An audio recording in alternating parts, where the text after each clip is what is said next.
Guilty Gear Strive 2.0, huh? Kinda crazy. I think we are all anticipating some kind of announcement for a Season 5, but this seems to be quite a bit different. It's not a new season, it feels like it's going to be a new game, which is very exciting. ArcSys has said basically no information about Strive 2.0 outside the teaser, so there's a lot of room for speculation, and I love speculating.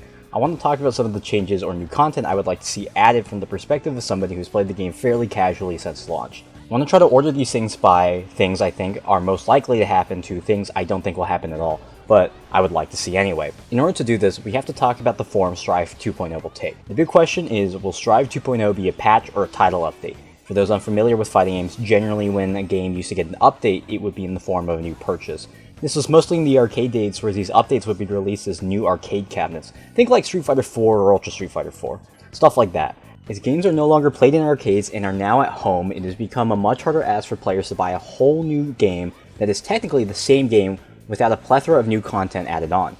Personally, I think we'll see 2.0 as a patch. Back in 2023, Guilty Gear creator Daisuke Ishiwatari told IGN, there probably isn't going to be a physical upgrade like how we did with Rev and Rev 2. Using kind of a season pass and upgrading what's in the game season by season seems to be the way we want to go. And in a more recent interview when asked about the future of Guilty Gear Strive, series producer Ken Miyauchi told Forbes, "We hope that with your continued support we can bring even more exciting developments in the future." To me this feels like 2.0 will kind of be more of the same.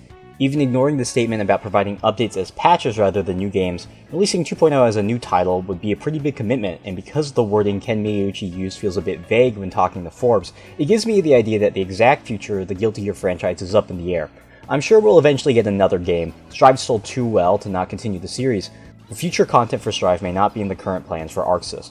However, Granblue Fantasy Vs. Rising still released as a separate title rather than an update to Granblue Fantasy Vs. If Strive 2.0 is going this route, I think we can expect a lot of big changes to the systems and the characters.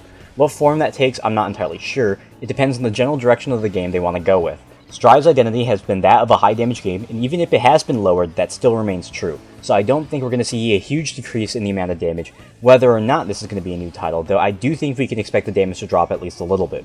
Even if there aren't any big system changes, damage will probably drop, seeing as we haven't had a recent balance patch since the Season 4 correction patch, which reduced the damage of the game after they accidentally increased it when they said they would drop it. I'm not sure if the current amount of damage is what ArcSys intends, but I do think most, if not all players, wouldn't mind if the damage was decreased by a little bit, at least on a few characters. I think to say there's going to be some kind of visual update is a given. If 2.0 is a patch, I'm expecting us to see a UI overhaul and nothing more. I don't hate the Strive UI as much as other people. I think it's very, inoffensive, but it does lack the character of previous titles. While a lot of characters really ooze style, the UI does not, and it would be nice to bring the interface up to pace with the rest of the visuals of the game. If 2.0 is a title update, we're probably going to see some kind of updates to the character models. Not in the character cinematics, but in their in-game models. I don't think they look bad. Strive still looks amazing, but Granblue did receive a visual overhaul with their models in the jump from Vanilla to Rising, and I also don't think Vanilla looked bad at all either. In fact, I still think it looks really good, but Rising does look much better. On the topics of visuals, I think the addition on cosmetics is fairly likely. At least a few more colors, but I feel like they'll probably go further. There's been a clamoring for character skins for Guilty Gear, and they already do it with Granblue, so it's not like they're trying to figure out how to do this for the first time. I think the way skins will be distributed will be the same as Rising, in some kind of battle pass that later on you'll be able to purchase with real-life money. It seems like ArcSys is trying to revitalize the online player base with the addition of ranked mode coming to the game soon, so having a battle pass with rewards that players have been waiting for years seems like a pretty good way of doing that. A change I really want to see that I think is fairly plausible is a change to the air game. Air dashes in this game are really slow, and back air dashes are really short. It makes it really easy to anti-air people in this game, and you can feel that ArcSys wants Strive to be more ground-based than previous titles. It makes the game simpler for new players, but I also think it makes the game look less cool, and visual appeal is a pretty big incentive to get new players on in the first place. Every game always wants new players, but the longer the lifespan of a game, I do feel there is some kind of complexity creep required in order to keep the established player base happy. Obviously, having a normal air dash would make the game harder for new players, but not to an extent that it would turn them off from the title, and I think this change would help the game feel fresh without altering too many things. That being said, the game is in part designed around these air dashes. I'm not a game developer or top player, so I can't tell you every last detail about how this would mess with the current game balance, but I would rather not play against RAM IADJH. However, 2.0 implies a pretty big shake-up to the game and potentially its direction.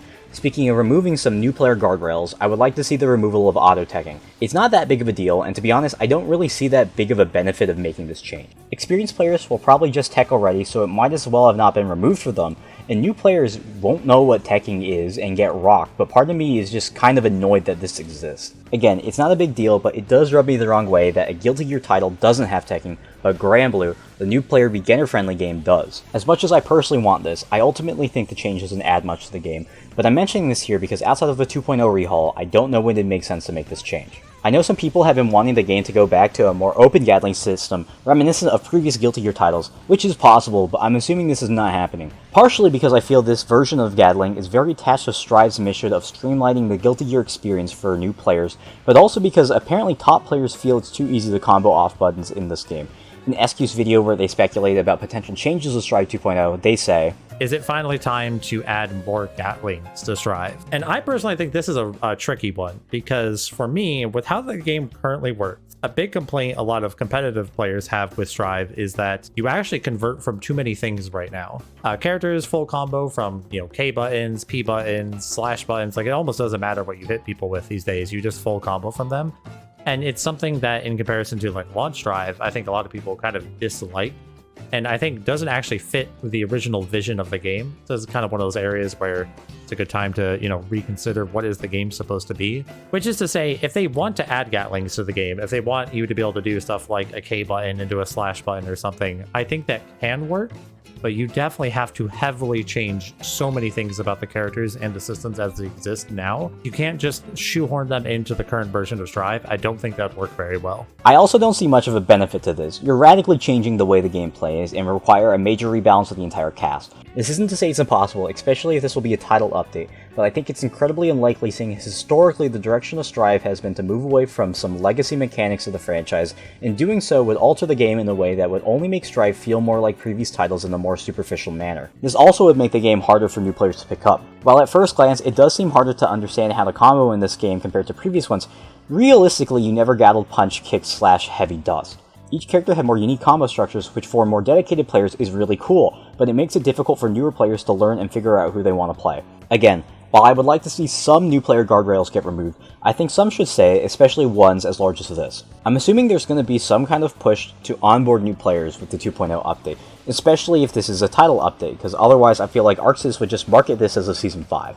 Because of this, I think there's going to be some kind of modern control auto combo simple input that will get added to the game. I'm guessing this will take the form of a change and reduction to the number of attack buttons and will lock you out of a few special moves and normals. Maybe they'll change the controls from punch, kick, slash, heavy dust to light, medium, heavy with a special move simple input. This will obviously be a weaker way of playing the game, but it accelerates the new player onboarding process with a button scheme that makes more sense to the average person. In addition, if we are getting 2.0 as a title update, I'm expecting to see some kind of new player content. Right now, we basically only have tutorial and arcade. Granblue Rising does have the RPG mode, so we might see something along the lines of this, but I'm assuming on a smaller scale.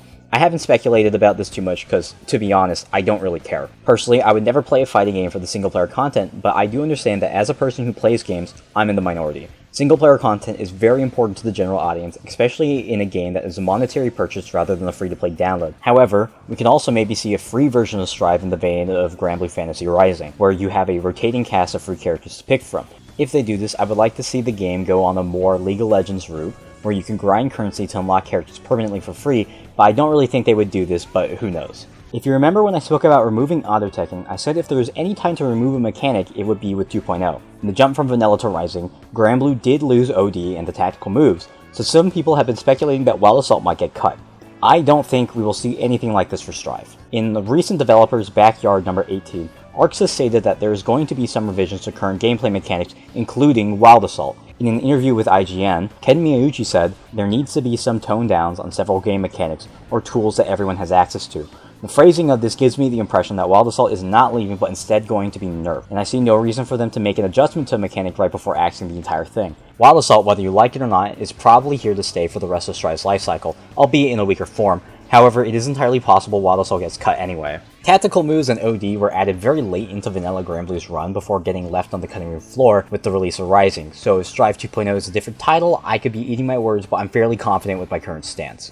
And now it's finally time for character talk. We know that Robokai and Jam are making a return, but nothing else seems to be confirmed in the form of new characters or lack thereof. This is where I feel like the question if Strive 2.0 is going to be a patch or title update comes in play the most. If this is a patch update like what has been done with BlazBlue Cross Tag, I think we'll see Robokai and Jam get added up front, and they will be the final characters of the game unless 2.0 somehow manages to move a ton more units than Arxis was expecting. Strive is 5 years old, so it's basically already a fossil in video game terms, and Arxis does have Marvel Tokon on the horizon. I'm sure we'll see some balance patches for the next year or so, but all good things must come to an end. While personally I would like to see more characters, Strive already has a lot, and there aren't too many more legacy characters left to add.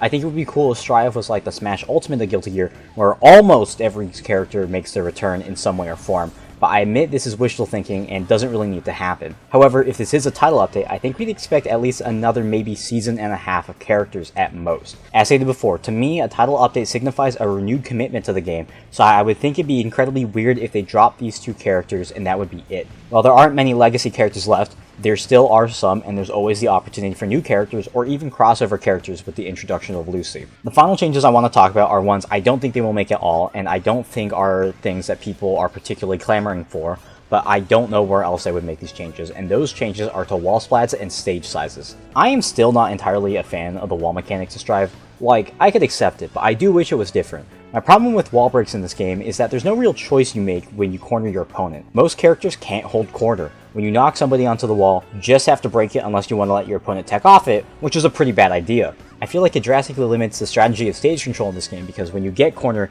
you're basically always resetting the center stage, so the difference between being in corner and being in center stage is mostly a bit of damage and positive bonus, which can be incredibly noticeable, especially at higher levels of play, but I can understand why they would make the game this way.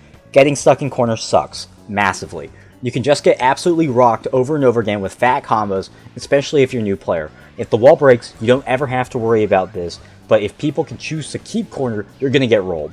Maybe they can make it where you can only keep the corner after wall splat for a limited number of times, but I think adding this limitation would seem arbitrary and random, especially to a new player, and personally I would rather you to just be able to repeat this choice over and over again. As much as I would like this change on paper, this would probably be a huge gameplay issue because of something I don't think many people have spoken about, which is that the stages in Strive are kinda small. It's very easy to corner carry people in this game if you have even a slight idea of what you're doing, and while I would like for you to be able to make the choice to hold corner, I think in the current version of this game, with the way stages are, this is a terrible idea. I can easily envision rounds that start with combo into corner, get wall slumped, set up Oki, repeat over and over again, then break the wall to win the round. So if they ever make this change, they would have to make another, which is making every stage bigger, and this is something they just would not do. Strive has a pretty good number of stages with a ton of detail in the background, and to make this change you would have to extend everything. Each stage has at least 3 different backdrops, and the backdrops help illustrate the boundaries of the stage. People probably don't think a lot about stage design for fighting games. After all, in the majority of games, stages are basically just interchangeable backgrounds for a box that you play in. However, something that is important to stage design is that players should be able to get an idea of where exactly they are positioned on the stage based off the information provided by the background, and the current stages do that pretty well. So in order to make the stages bigger, it's not just a simple, we'll extend the boundaries a bit and call it a day. Some stages are probably going to have to get remodeled, and I think this is going to be a ton of work for a change that feels like most enfranchised players aren't asking for, and that most casual players won't even notice. If they made this change, I would be very happy, but I don't see this happening, and even then, I don't really care that much. Again, personally this is what I like to see what happen, but I have become accustomed to the current system, so I don't really mind if it stays the same. That's basically all the changes I want to talk about. If they made all these changes, I would be a very happy guy, but no matter what, I'm sure I'll enjoy whatever Arxis decides to do. Strive has been one of my favorite games for the past few years, and I would love to see it continue to succeed, as well as what new content and features there are to come.